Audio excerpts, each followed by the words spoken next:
so much, Major General Eran Niv. I'm going to call the next panel to the stage. It's going to be an amazing panel. Seriously, it's going to be an amazing panel because the people that are going to sit on those chairs they have very interesting positions. You will hear about each and every one of them. So definitely this is a panel to listen to. I want to call the person that will moderate the panel. He will go on the stage and then he will present all the other speakers. So I want to call to the stage Yoav Leitersdorf. He is a managing partner at YL Ventures, and YL Ventures is a very, very interesting VC. Definitely if you have a company, those are the people to talk to. So please take your seats. You've already done that. And good luck with the panel.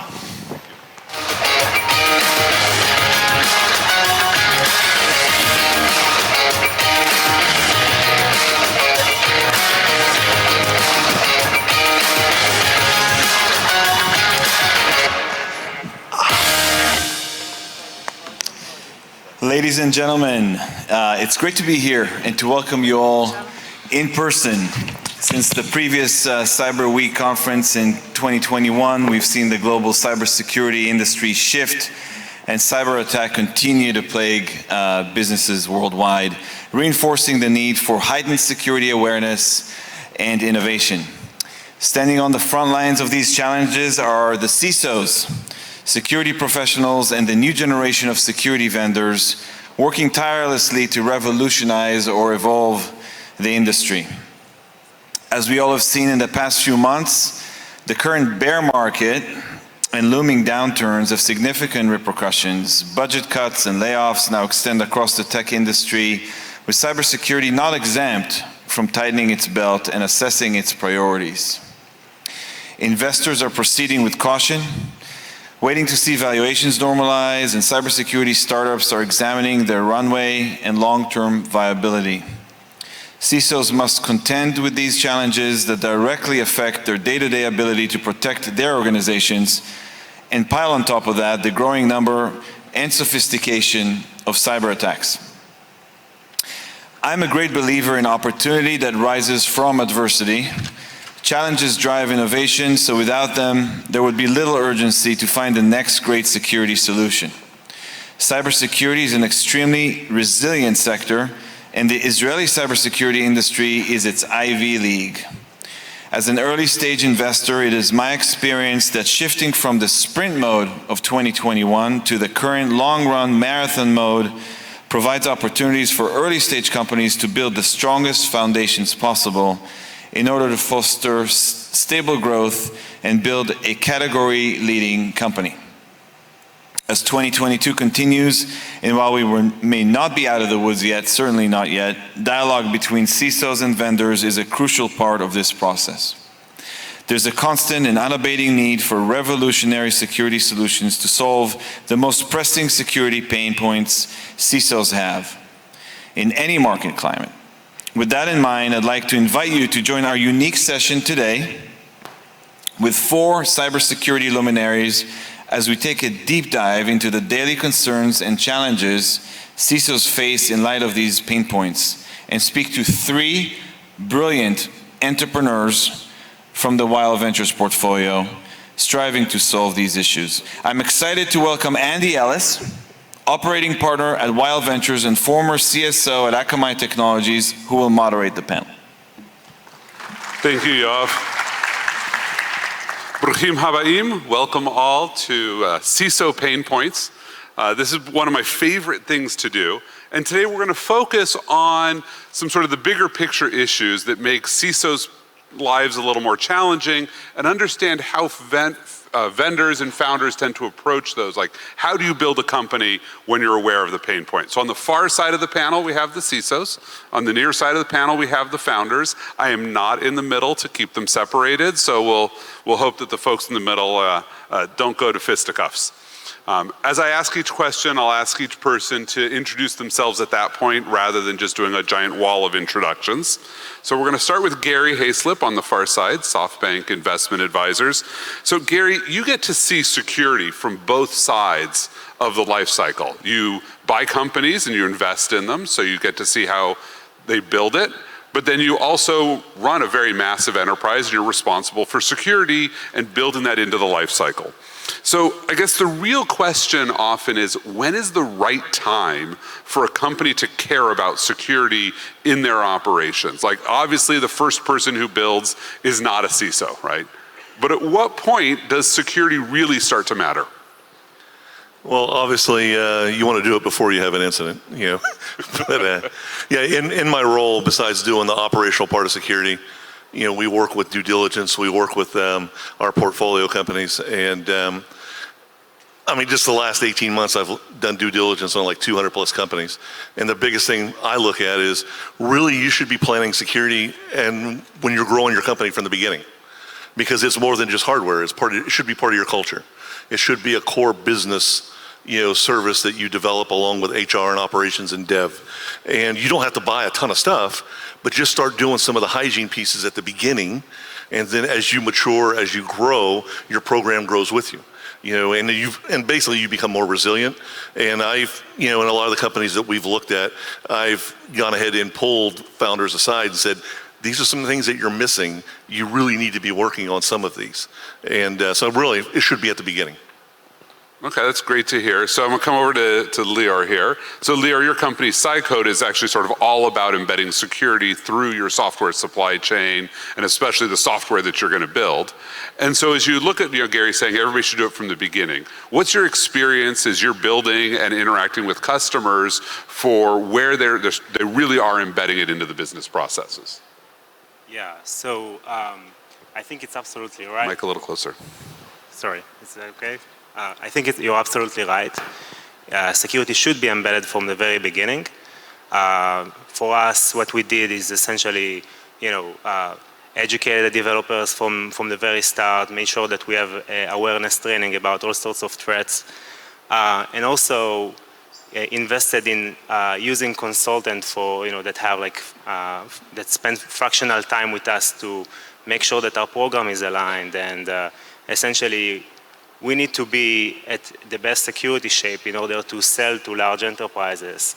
That's the first thing that they do, you know, looking at the vendor, what kind of actions they take in their security program. And in this way, we incorporated security in our DNA as we grow. And soon we'll probably hire full-time security engineers to the company. But up until then, we're still pretty certain, or very certain, that we have good security measures as part of our process and our journey that we grew to.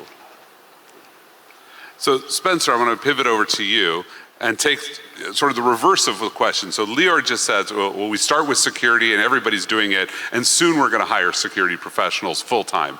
But I think we're starting to also see this transition in the other direction, from companies saying security sits, you know, as this isolated function in an ivory tower at the Department of No, to embedding it in the organization and making it part of everyone's responsibility. So how are you seeing that transformation, and what's the pain of doing that? Because it's obviously not an easy thing to take people who've never been told they're responsible for security and embedding it into their workflow. Yeah, I mean, one of the first tasks is to embed it into the culture of the organization, right? So I always like this message that, you know, we're only as effective as the actions of the everyday employee in the company. So that's one aspect. I am a huge advocate, and have been for many years, I wouldn't say it's anything new, of having a distributed security model. So this is maybe start centrally to get the house in order, and then distribute you know, security professionals that have a good business sense and can communicate very well into the business lines, into the functions, and get them embedded in the business process. Ultimately, what we're trying to achieve is that product, and we talked about it just now, is like that first keystroke in terms of the core product code base needs to be the strongest foundation. It's very, very hard to unpick that later on and embed security actually into the product once it's way down the development line. It's like building a house on a rocky foundation, right? Eventually, it doesn't matter how elegant and beautiful the house is, the cracks in the wall start to show, and you'll end up knocking the house down. So it's critical that we have all those resources upstream in the iteration process in terms of how we think about and develop products, so that security, just as the US delegate from CISO said, just becomes part of the DNA of the company and part of the DNA of product development. Great. So Roy, I'm going to toss this one to you because your company Enso is basically about keeping track of an AppSec program and making sure that it's embedded sort of across that whole company. So how are you seeing sort of Spencer's comments play out in the developer community that you tend to work with and support? Like, is that the way that people want to go, or are they still reluctantly heading there? Yeah. So of course that it's all about the culture of the company, I really agree. There are some companies that are more security oriented from the very beginning. On the other side, we see much more mature organizations that start to invest in security just because I'm going to IPO, I have some compliance and regulations. But the fundamental, I definitely agree with Spencer, the fundamental should be there.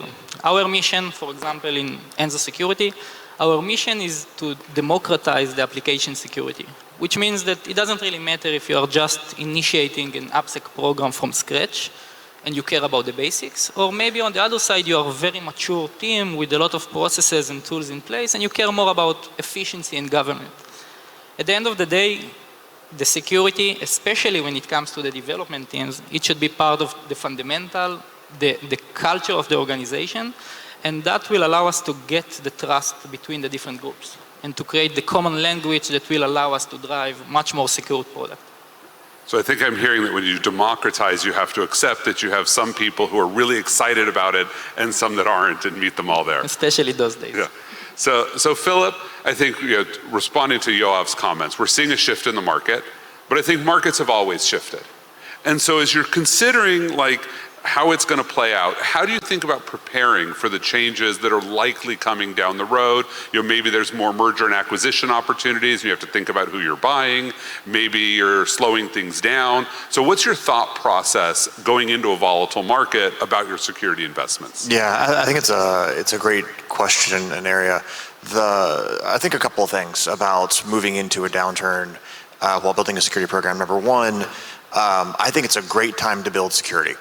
I think in times of like heightened energy and engagement, when everyone's like bull markets are raging, M&A is going 1,000 miles an hour, you don't have time to go think like, what's the most efficient possible way to do this? As occasionally I'll tell the team, we're just going to set money on fire until it solves the problem. And then, we're going to solve the problem that way because that's what the business needs, and that's, the net accretive to the overall business. In these downturn times, I get excited because now we can go back and say, okay, what inefficient decisions did we make in the program? Maybe it's on the AppSec side, maybe it's on the M&A side, maybe it's on the data security side. But what inefficient decisions did we make, and how can we go back and get ready for the next upturn? Because one of the other things I've learned after a couple of decades in the business is the trip on the way up is just as aggressive as the trip on the way down is, just sort of on the other curve. If I had to pick one particular thing that I'm looking at right now, it would be around data security. And it would be around the ability of the business to effectively share data safely and securely, because that underlies really everything you said. It underlies M&A, it underlies partnerships, it underlies business expansion, it underlies almost everything we talk about. So I think data security, that's a great softball to toss over to Eldad Chai. For Satori, I think your model really is about a dynamic business environment. Like, how do you secure access to data that you might have just inherited because you bought somebody who had a lot of data?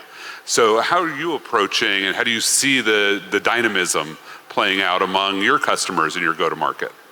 Yeah, great question. I want to point out like the shift that is security and the CISO persona gone through in the past couple of years. Like 10 years ago, we would sitting in a downturn and talk about the hackers trying to exploit it. And today, the CISO is so connected to the business, which I think is amazing. You're thinking about, you've been advocating on how can we be part of the business in a more effective way. And what you said exactly represents that. You're not just thinking about the threat, you're thinking about how do I prepare myself when things go better. So I think that is like amazing for the security industry, regardless of the question. But I totally agree with what you said. On data, and just as the general principle, their companies are going to go belly up and lose it, but the good companies are going to look at this as an opportunity to focus on their core, what's going to work for us, where can we double down, and where can we be more efficient and build new revenue streams. This is not about doing the same thing we've done so far. This means change, and change is not just cutting costs. So what we see from a vendor perspective is really also data being the core, data being like the number one thing companies go to, especially technology companies, when you think about future new revenue streams. And the key for that is driving adoption of data and use of their data. And if you can figure that out, which has been a really, really hard problem over the years, if you can figure that out, then you're going to be in a winning side when you get out of this cycle. Great, so now I want to talk about humans. And I think there's a lot of security professionals that bemoan the existence of humans. We talk about humans who click, I don't know if I'm allowed to actually finish that sentence on stage, and do awful things. Personally, I'll admit I'm a fan of Nancy Levison's work in system safety, and she says, human error is a symptom of a system in need of redesign. But so CISOs, as you think about what's happening in your pain points, how do you approach the human-computer interface and the security hazards that do get triggered there? Even if it's not the human's fault, there's still a hazard that the human triggers. So how do you approach that? One of you want to take that? I'm sitting there having flashbacks already.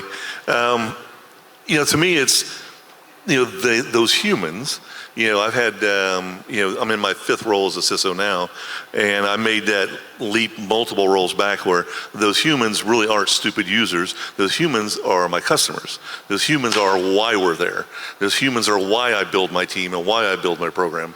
And that's the reason why I know Phil and myself and, multiple CISOs that when we get together, we definitely talk about that culture, and you have to be a part of it, because if you want to be effective in managing those humans, you have to understand the culture and figure out how your team fits in it so that you can drive change, so that you can sometimes protect the company from itself. So yeah, it is an issue, and you always have, those humans or those customers that are just adamant they're going to do it a certain way. But that's where the challenge comes in with your team, and helping them see context and helping them see why we're putting certain things in place. Because you got to build trust. They got to be able to trust you and see, okay, you're not trying to be a pain in the butt, but you're actually trying to get things done and protect the company. So founders, as you build a company, and Gary just said, the humans are his users, that's his customer, but your customers are often the CISO who then has that human downstream. So how does that affect how you think about going to market in those products? How do you think about that human who's 2 steps downstream from you? I'm happy to take that. I had a discussion with one of our customers a couple of weeks back, and I really liked what he said. So we were talking about the same thing, people messing up, running SQL queries that extract a lot of data, put it on their laptops and stuff like that. And we talked about Satori and what they're doing, and he said something I really like. He said, I want to make secure data access the path of least resistance for my employees. Instead of thinking of how do I stop everyone in the company from doing something stupid, let's make it really, really easy for everyone to do the right thing. And you're not going to solve all the problems by doing that, but you're going to solve a lot of the problems you don't know that are actually happening, and probably 80% of the problems. So that's how I think about security when you think about shift left and moving to the developers and being streamlined, is how do I make security, whether that's data security or application security, the path of least resistance for people, and that's going to eliminate proactively a lot of the human error without having to worry about anything that anyone can do wrong. I love that. So I was just at RSA. Am I allowed to mention RSA on this? Sorry, I'm not sure if that's okay. But I was there, and as I'm walking the show floor, I noticed that an awful lot of vendors now are cloud only. That they're only going to support your cloud environments, like we call it cloud native, but they're basically saying, look, whatever you still have in your data center or your enterprise, not my problem, I'm not going to help you with it. So, CISOs first, is this a reasonable shift? I understand the market dynamics, why they would build that way, but how are you now approaching that? Is cloud so fundamentally different that you're willing to say, I have some tools for over there and I have different tools in the enterprise? And how are you just thinking about that? Yeah, I think it's just a reality, right? I mean, many of us are, in the middle space between some form of cloud or technology modernization journey. And some companies have actually chosen not to necessarily shift to the cloud for good reason. I mean, some processes can run a lot more efficiently and effectively in an on-prem environment. But it's natural for the vendors to move to on cloud because that's the general shift in industry. And actually you can do security I think a lot more elegantly in the cloud, both in terms of managing the cloud environment, but also with the interaction with consumers and partners, etc. So to cut to the chase, I think it is important that we still have those foundational, if you like, legacy tools to protect the legacy infrastructure, which for some companies isn't legacy. It's actually the modern infrastructure that they're running, whether they call it their on-prem data center, data store, or private cloud. So it's important that those tools remain. And I think there's room for both tool sets. So there's always going to be a strong customer base for the on-prem solutions that will keep that segment of the industry running. But I also think we should let loose or free up the segment of the industry that is cloud native, because that's ultimately where we're going to find majority of business landing, whether it's hybrid or cloud only or on-prem environment. And on the founder side, how does this informing your decisions about what environments you want to support and where your future business plans are going? I think that the migration to the cloud, I definitely agree that there are some companies that still have some technical debt. There are some companies that choose to stay on their perimeters for many different reasons. But the main thing on shifting to the cloud, of course, that the main motivation is most of the time it's not security, it's more efficiency, money, and other R&D requirements. But I think that it's a great opportunity for the security side to build the right fundamental and to make sure that we create new environment from scratch, which is much more secure than the legacy environment. So probably kind of setting the new standard of how we secure our new environment. When we talk about cloud, we have much more standard compared to the legacy environment most of the times, and that's a great opportunity to learn from all the legacy things and all the mistakes and make sure that we build it right from scratch. Yes, it doesn't mean that we need to put all the focus only on the cloud environment, because we have legacy stuff, very sensitive data, very sensitive production applications. So we do need to make sure that we cover what we need on the legacy environment, but I think that from effort perspective, or even from a state of mind and culture perspective, we should shift the mindset to move to the newer environment and to make sure that we set the bar much higher. Let's talk about incidents and breach notification and alert fatigue while we're at it. The SEC is in the middle of rulemaking about breach notification. I think they use the vaguely worded material incidents. For those of you not familiar with what a material incident is, it's, I believe, anything which would cause an investor to choose not to buy your stock or to choose to sell your stock, which is you tell me what that actually means. And I think I saw they're talking about maybe a 4-day notification period for those potential incidents. I've heard CISOs joke that maybe they should just take their SIEM system, have it output in an SEC reporting format and just spam the SEC and say, look, everything that fires, potentially an incident, your problem, SEC. But seriously, how is this informing your decision making? You only have a couple of days to make that decision and notify. So where are you leaning on this? I would love to jump in on this. This is one of my favorite hobby horse topics, honestly. And I think there's two pieces to this. One is the reasonableness of the specific SEC proposal aside. It is extremely hard to navigate the details of a sort of global incident reporting requirements already, right? Between GDPR requirements and US data protection laws and data protection laws around the world, this is already a confusing and quite frankly dangerous environment. And so when I think about that, the first thing I think about is, well, my lawyers are my best friends, right? They're one of the very first cross-functional teams we bring in to incident response. They're in almost every incident that we work because it is not my incident responder's job to figure out the intricacies of data protection laws and breach notification laws in who knows how many states and countries. It's their job to protect the company from the attacker threat, not from the legal consequences threat that follows. And the second thing I think about is honestly, I wish regulators and supervising agencies around the world would get together on these reporting requirements, honestly. If there's one thing, if there's one regulator in the room, please standardize reporting requirements in as much as possible, if even just formats, right? Because I would be happy to give any regulator that has oversight over over Coinbase whatever they want in a way that's efficient, effective, and actually useful. Right? I think the risk that we are running right now is exactly what you said, right? We end up in a world where, because it's the safe thing to do, companies end up piping a fire hose of incident data or potential incident data or whatever, because their concern is to be safe rather than the SEC's legitimate concern and other regulators in the world, which is, well, if they're after one of my supervised entities, they're probably after the others. So we should centralize, analyze, and share, right? So both goals are going to be frustrated. So this is a hard challenge for your customers, is trying to figure out when you tell them something, is it material, right? What do I need to do, right? So alert fatigue is real. So how are you approaching that from a design perspective? Like, how do you tell them what really they need to do next and what really matters versus what's just routine?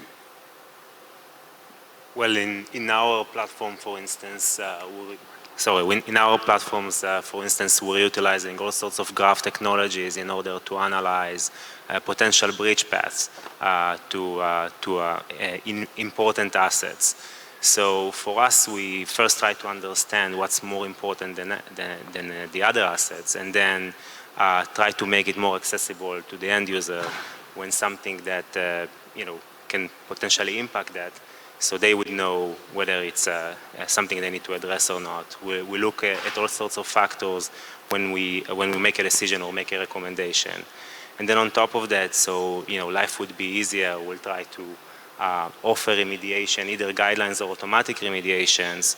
So when an incident happens or an issue arises, those items will be eliminated in a very short time manner.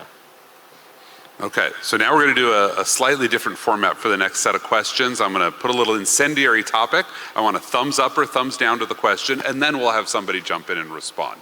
So here's the first one, which is data. So I think it's easy to replicate data in the cloud compared to in the old world, where if you had even just a 4 terabyte data, which is tiny now, it was like go to procurement and go to the network team and build new systems.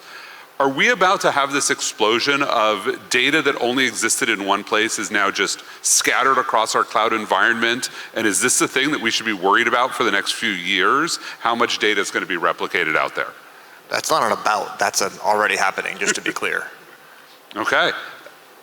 How's this informing the data problem? I think I agree. Already it's there. Like you have Salesforce applications, you have on-prem, you have cloud, you have a million places you don't even know that data exists there, and being on top of it is really, really hard. Our approach is, I use an analogy. So I always use the Gmail analogy. So Gmail has an antivirus system, right? And the traditional approach for Gmail would be, let's just scan the files all the time and try to find all of them. But that's not efficient, and that's going to cost a lot, and it's going to break. So what Gmail does is, when you actually open an email with an attachment, it's grayed out, you can download it. It scans it in real time, and then you can download it.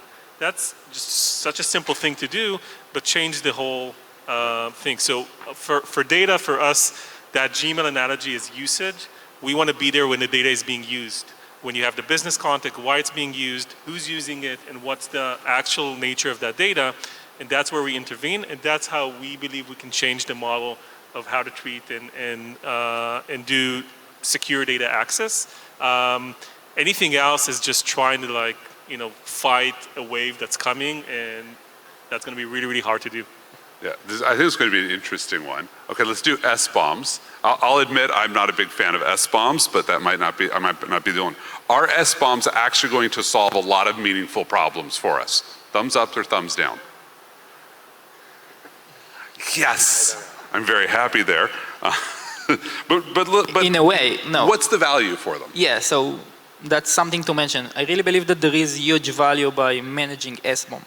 The question is, exactly as you have in your bottle, all the ingredients of what you have inside, maybe it's water, so it's not a good example, but think about Coca-Cola. You know that it's probably not that healthy for you. You don't really know all the ingredients, but you have some reference to check if something is wrong.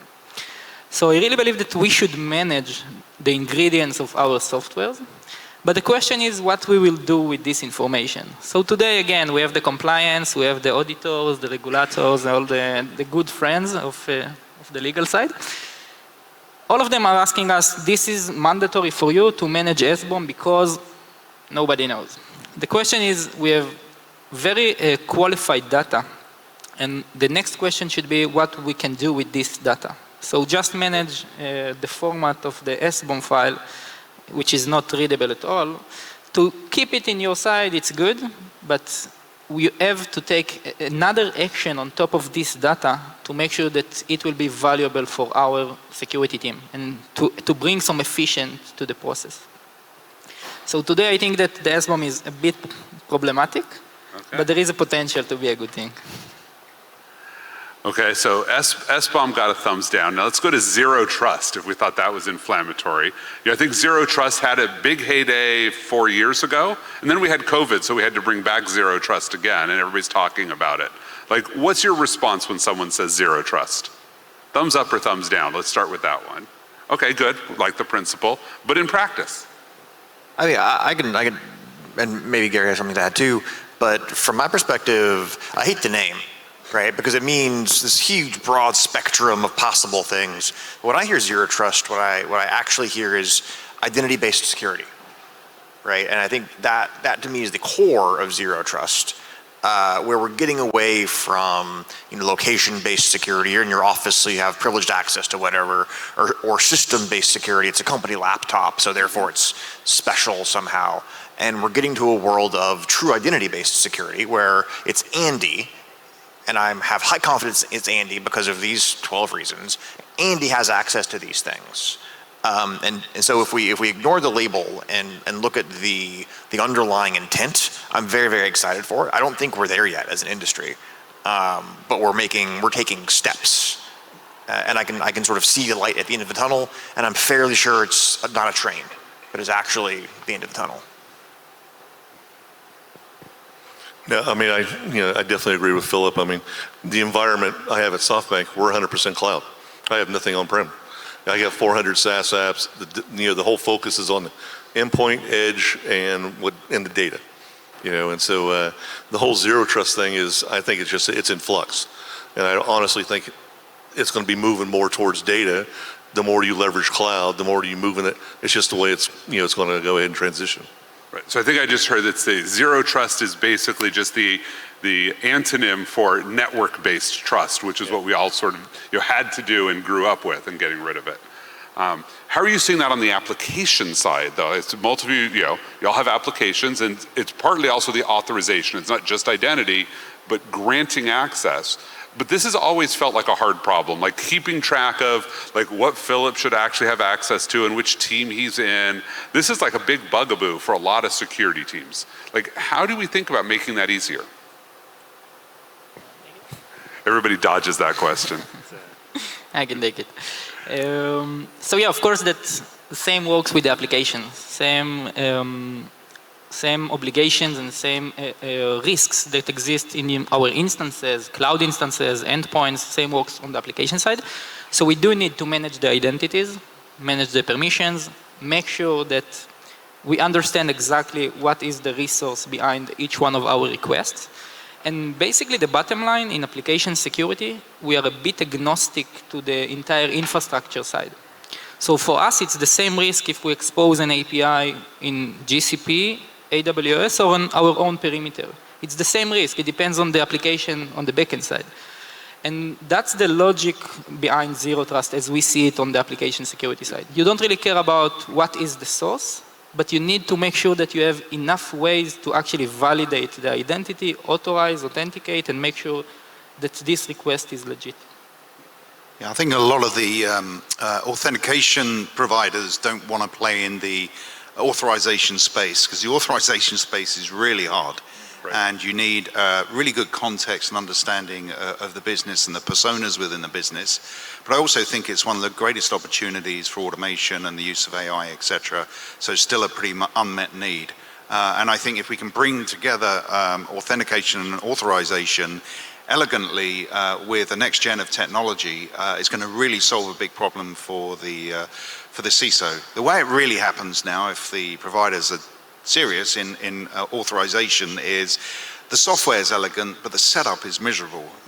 Because you have to map it to roles that are pretty much sitting in spreadsheets or databases in very old-fashioned format, and it's a very dynamic environment. People move roles, etc. So it's a really tough space, and I don't think anyone's cracked that nut yet in authorization, honestly. Okay, let's talk about my next favorite buzzword, GRC, governance, risk, and compliance, which, great words, sounds like this could be amazing, but I think in practice it becomes like, how do you just check a bunch of boxes, and do you have enough documentation to launch your battleship so that your auditors will stay off your back? Does GRC ever stand a chance of becoming a way that we drive our business rather than following our business? Oh, absolutely. But here's the problem. I use this analogy a lot. Most people think of GRC as fuel for the security program. I think about GRC as exhaust of the security program, right? It's like a great security program does not necessarily start from a bunch of requirements that you feed into the engine, that grind them up and makes good security. That gets you checks the box security. A great security program runs on threat modeling and threat intelligence and a deep understanding of the business, and you grind all that up, and what comes out the other end is the actual implementation of security, which can then be mapped to requirements by a great GRC team that understands those requirements. So I think too many organizations let the tail wag the dog a little bit too much on these requirements, as opposed to saying, we're going to implement great security, and then we're going to map that great security to regulatory requirements. And yes, there may be gaps that we then need to go back and refill, and that's fine on a one-off basis, not on a sort of all-in basis. Yeah, I agree. So if I take the vendor perspective, I love GRC because there's a budget and people have to. So from a vendor perspective, it's great, but I totally see it. I saw it for our company. Like, we're a small company, and we do SOC 2 and ISO and a bunch of other things. And I think we had the privilege of looking at these requirements, just as you said, not as the starting point, but as something that's an outcome of what we do. Really try to pinpoint the essence of these requirements and choose the ones that are net positive to our security program. And there's a lot of back and forth with GRC people, and there's a lot of negotiation. If you only do the negotiation, you're in a hard place because you now need to argue about 5 or 10 or 15 controls. But if you know you're doing the right thing, that makes it much, much easier. Also explaining to the person on the other side, this is what's important, these are the controls that are important, this is how the security program solve it, and the other stuff we'll figure out with a simple report. I think we had a privilege to do that. Companies have a lot to deal with to really take that GRC and map it to security programs in an effective way. I think there's a place for security vendors to go and help there. So I think today it's like really about like a very centered about a person doing that mapping, and there is a place for technology to come in and help with that. Okay. And last topic, automated remediation. I've talked to a lot of companies who want to build automated remediation to sell. But what will it actually take for CISOs to trust a company's tool that does automated remediation? It's just going to go change things in your environment. Ever? No.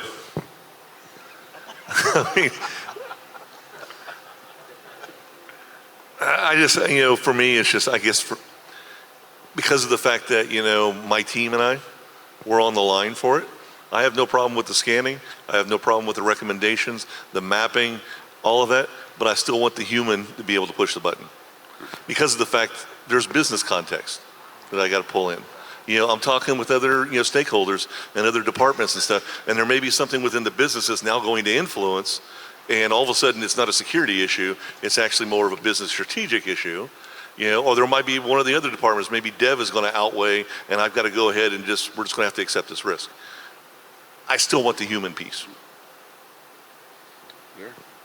For me, the big question I have for you is actually, do you see any instances of issues that are either black or white, meaning like, is it right or wrong? Sometimes you have issues that, it's definitely wrong, and I think it almost in 100% of the cases. So for those issues, would you prefer to have your team analyze that and spend the time, or just have something that already remediated for you? Well, I'm not saying like, I wouldn't trust the analyzing. Because I mean, I've got several platforms that I just love what they actually bring to the team, and it saves my team time. But the final decision, the final decision of yes or no, the final decision of we're going to make a change that could possibly impact a business service, it needs to, I just feel like it needs to be the human piece. I need to be able to brief it and change. I need to go ahead and make sure my boss knows about it, who's actually sitting over there, and I need to keep him happy. So it's, to me, it's, I go ahead and I know the automated piece is sexy. People are like, I can just turn it loose and it'll go ahead and solve, world hunger and everything will be fine. But I still want the human to be involved in it. Yeah, I want to add something else. I definitely agree. I think that today the mitigation and the automation side is very easy from technical perspective. There is no technology gap to automate things, to create alerts, to change configurations, to commit code to your GitHub. And I really agree that the human factor is still mandatory in the process. Most of the time, it's not even on the security side.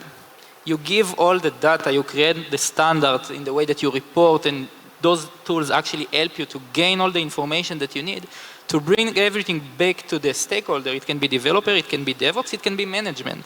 They need to take the decision because they know what will be the business impact on the other side. Okay.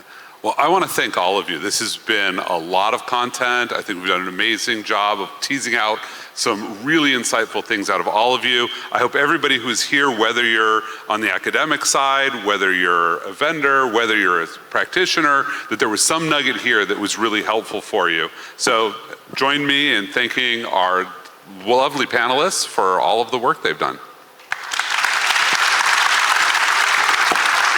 Thank you. We are hiring, by the way.